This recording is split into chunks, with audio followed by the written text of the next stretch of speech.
My whole life, when I was a grommie, I always seemed to be a little bit different than everyone else, and you know, I had long blonde hair for one, got mistaken for a girl on a daily basis. A lot of things that I was kind of led to me feeling like a little bit of an outsider. The whole time I wasn't really worried about that. I was just stoked on, you know, playing soccer, skateboarding with my friends, doing all the stuff that I was doing. Basically sports was what made me stoked, and I didn't really care about any of that other stuff. Swim racing was definitely one of the main things that taught me discipline as a child. With swim racing, you have to work your butt off if you want to do well.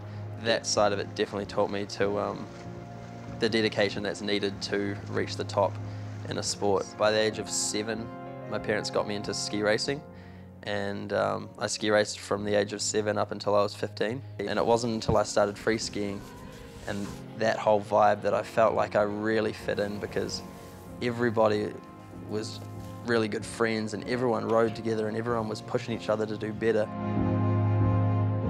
That was my spot, I guess that's why I kind of fell in love with the competitive side of free skiing, and why I still continue to love it even today. I think one of the main things that stood out to people was when I was at the Candide Invitational in 2006, I think I must have been 15, he had this huge jump build. It was like 130, 140 feet. Up until that day, big jumps terrified me.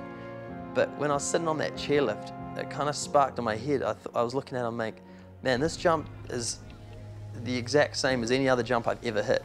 All I have to do is make sure that I go fast enough and I have the right speed, and I'm going to take off on the takeoff and I'm going to land on the landing, and I'm going to be fine. And that mindset really stuck with me that day, and I think that's when people really started recognizing, and I think one of the main things was that I was the first one to hit it switch. It didn't really faze me too much, but apparently it was really gnarly at the time. One of the hardest things for me to deal with in my skiing career in the beginning was people come up to me and asking me for autographs. It tripped me out when kids would come up to me, "Oh, Jossi, can I get your autograph on?" Going from transitioning from being that stoked little grommie to actually being one of those guys that the grommies looked up to. It took me a little while to get used to it. At my first X Games, I was 16 years old. It would have been 2007, and I remember being freaked out of my head.